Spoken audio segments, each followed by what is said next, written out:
Hello hello hello everybody. तो by the time आप लोग ये वीडियो देख रहे होंगे, हमारे देश में पूरी पॉलिटिकल सिनेरियो क्या है एग्जैक्टली वो आपको पता लग चुका होगा। मैं प्रखर मिश्रा ये वीडियो लेकर आपके पास इसलिए आया हूं कि आपको एग्जैक्टली पता लग जाए कि अगर नरेंद्र मोदी आपके प्राइम मिनिस्टर हैं तो वो कैसे बनते हैं प्राइम मिनिस्टर। ठीक है, ये पूरा प्रोसेस बताने के लिए ये वीडियो मैं आपके सामने लेकर आया हूँ। ठीक है, अब इसमें पार्लियामेंट का सेट हमको समझना पड़ेगा। सबसे पहले पार्लियामेंट एग्जैक्टली होती क्या है। पार्लियामेंट तीन चीज़ों से कंसिस्ट करती है। पहला होता है प्रेसिडेंट, दूसरा होता है लोकसभा, तीसरी होती है राज्यसभा।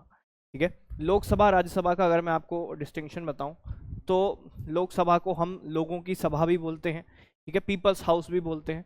और राज्यसभा जो होती है वो स्टेट्स हाउस होती है, मतलब राज्यों की सभा होती है। ठीक है, इसमें टोटल सीट्स होती हैं 245, 245 सीट्स होती हैं टोटल, जिसमें से जो 12 सीट्स होती हैं वो आर्ट,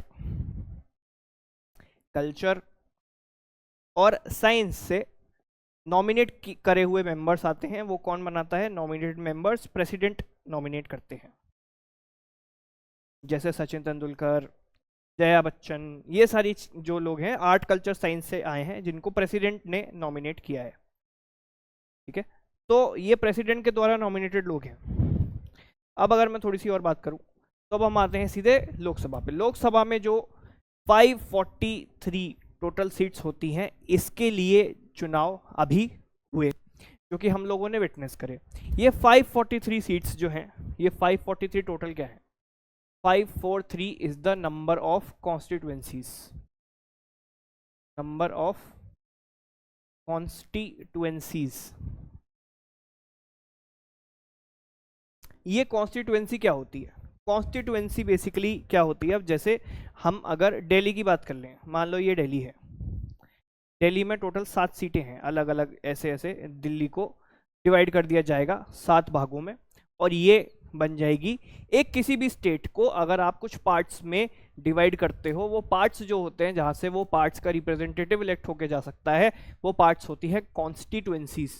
ठीक है, जैसे भोपाल नाम से कॉन्स्टिट्युएंसी हो सकती है, यहाँ से आसपास का रीजन भी थोड़ा बहुत मिला जुला कर भोपाल का पार्ट बन सकता है। डिस्ट्रिक्ट और कॉन्स्टिट्युएंसी अलग होते हैं।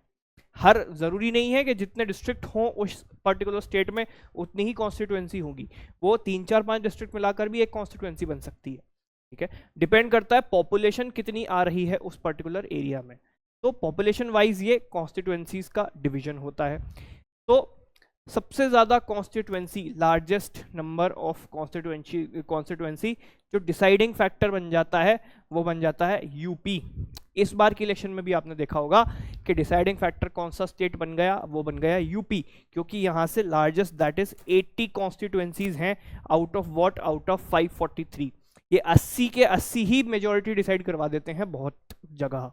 दिल्ली में मैंने कितना बताया? 7 हैं बस। ठीक है, तो ऐसे 80 हैं कहाँ? यूपी में, क्योंकि पॉपुलेशन ज्यादा है इसलिए बहुत ज्यादा डिवाइड करना पड़ा उनको। ठीक, ये होती हैं कॉन्स्टिट्युएंसीज। अब हर कॉन्स्टिट्युएंसी में से आप इलेक्ट करके, इलेक्शन जो अभी होगी वो किसके लिए होती है? हो चुकी मतलब जो, वो होती है MP. What is MP? MP is member of parliament, जिन्हें हम हिंदी में सांसद भी बोलते हैं। जो संसद भवन में हमारी तरफ से बैठे वो होते हैं सांसद। दैट इज क्या? Member of parliament. ये आप चूज करते हो, इन्हें आप डायरेक्ट वोट करते हो अपने इस इलेक्शन में। अब जब इलेक्शंस होती हैं, वोटिंग के बाद आप वोट करने जाते हो, आप ईवीएम के सिस्टम में वोट करते हो। ईवीएम जो है वो 3 पार्ट में डिवाइडेड है। ईवीएम के 3 पार्ट्स क्या क्या हैं वो हम आगे पढ़ेंगे, फिलहाल मैं बताता हूं कि आप उसके बैलेट वाली मशीन में वोट करते हो। बैलेट वाली मशीन होती है एक पार्ट ये हो गया। दूसरा हो गया वो होती है उसका कंट्रोल यूनिट। कंट्रोल यूनिट किसका? ईवीएम का।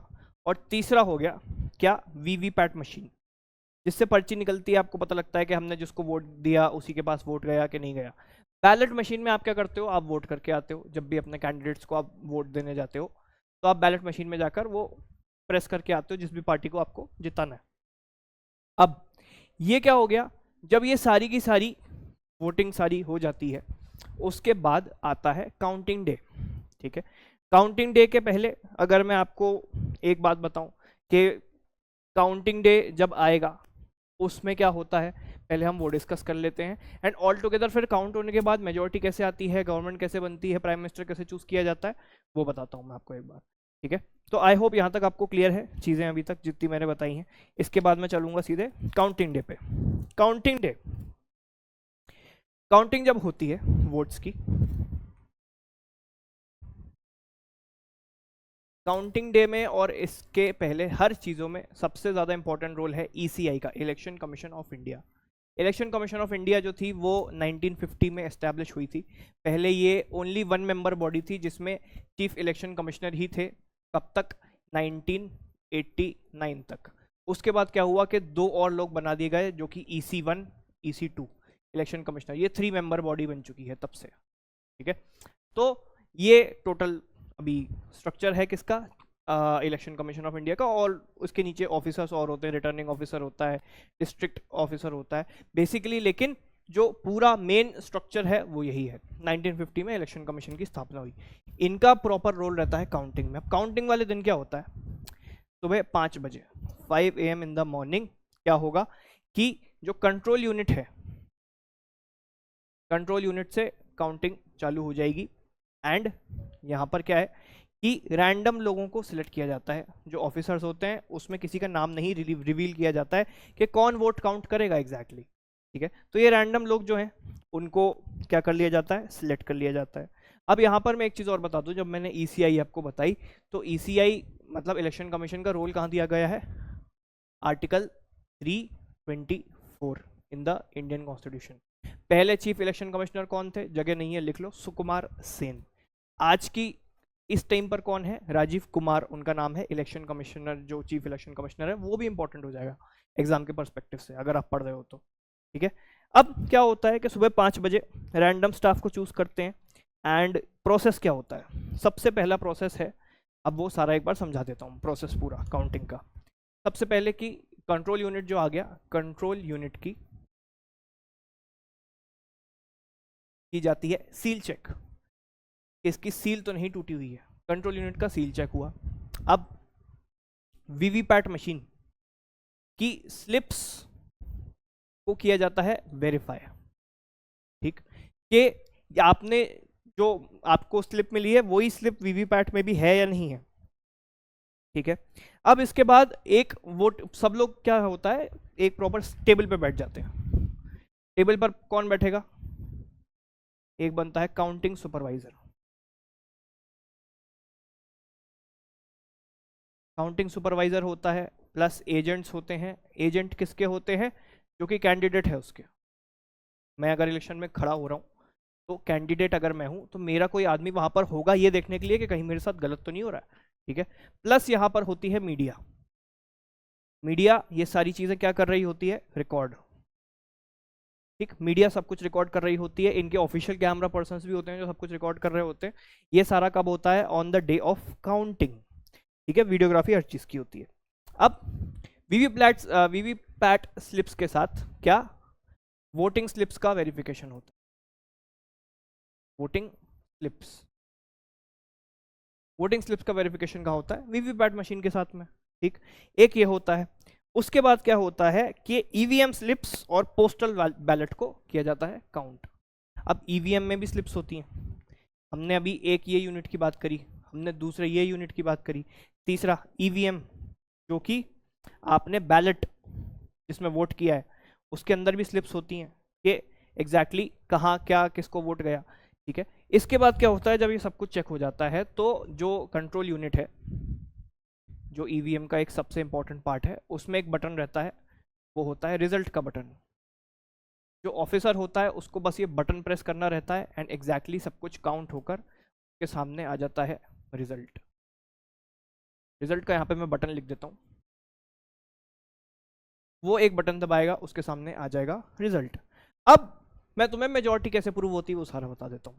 अब क्या हुआ कि मान लो रिजल्ट आ गया है, सब कुछ आ गया है, हमको दिख रहा है। अब जैसे हमने देखा था 543 सीट्स हैं टोटल, तो इसका आधा क्या होता है 271, 272 सीट्स चाहिए अब इनको, किसी भी पार्टी को अपनी मेजॉरिटी प्रूव करने के लिए, ये बताने के लिए कि हम आपके देश को चलाएंगे। ठीक है, मेजॉरिटी प्रूव करने के लिए 272 सीट्स चाहिए, ये बताएंगे कि हम आपके देश को चलाएंगे।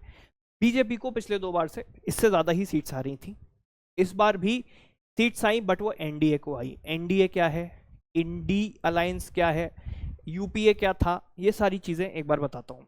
ठीक है, तो अब मान लो कि बीजेपी नाम की एक पार्टी है जिसको मेजॉरिटी नहीं मिल पाई, लेकिन बीजेपी प्लस वन मोर नाम से कोई पार्टी है, प्लस वन मोर पार्टी है, जिसको अगर हम जोड़ दें साथ में तो इनकी मेजॉरिटी प्रूव हो जाएगी और ये 272 से ऊपर निकल जाएंगे।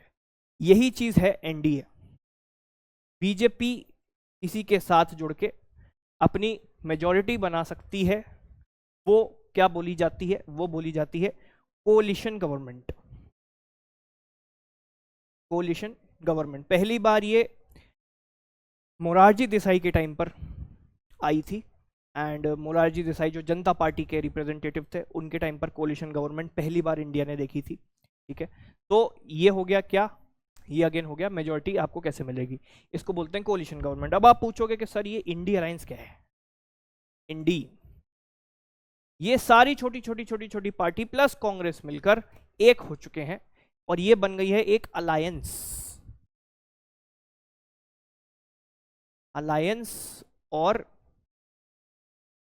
कोलिशन में डिफरेंस क्या है, दिस हैपेंस आफ्टर इलेक्शन, जब इनको लगता है कि भाई हमारी मेजॉरिटी नहीं आ पाई तो अब क्या करो, दूसरे से हाथ मिला लो। This happens before the election, जब इनको लगता है कि भाई हमारी मेजॉरिटी नहीं आ पाएगी, हमें पता है, तो चलो सब लोग साथ में मिलकर इलेक्शन लड़ते हैं। हम एक पार्टी नहीं लेकिन एक टीम बना के काम करते हैं जिसमें छोटी छोटी छोटी छोटी पार्टीज हैं, हम मिलकर क्या कहलाएंगे, हम मिलकर कहलाएंगे इंडिया अलायंस। अब आपने जब आज इस बार इलेक्शन देखे होंगे, रिजल्ट देखे होंगे, उसमें यही दिखा होगा कि इंडिया अलायंस को इतने वोट्स मिले हैं और बीजेपी एनडीए को इतने वोट्स मिले। ठीक है, तो this happens before the election, what alliance, and what happens after the election, happens after the election is what, this coalition government. तो यही चीज थी जो कि आपको समझनी इंपॉर्टेंट थी, एंड आई होप ये वीडियो आपको पसंद आया होगा, एंड आपकी जो भी आपने वोट दिया काफ़ी समझदारी से दिया होगा। वोट दिया है दैट इज़ वेरी इंपॉर्टेंट, क्योंकि बहुत लोग वो भी नहीं दे पाते हैं या फिर देना नहीं चाहते हैं या आलस कर जाते हैं। ठीक है, जो नहीं दे पाते उनका तो चलो मानते हैं, बट जो आलस कर जाते हैं तो आप अपनी सरकार को फिर बाद में गाली देने का भी हक नहीं रखते हो जब आपने चूज करने में उसका पार्ट नहीं निभाया। तो this was it for the video. I hope कि आप सभी को बहुत पसंद आई होगी वीडियो, एंड जो भी आपके व्यूज़ हैं एक बार कमेंट्स में ज़रूर बताना। दिस वाज प्रखर मिश्रा साइनिंग ऑफ।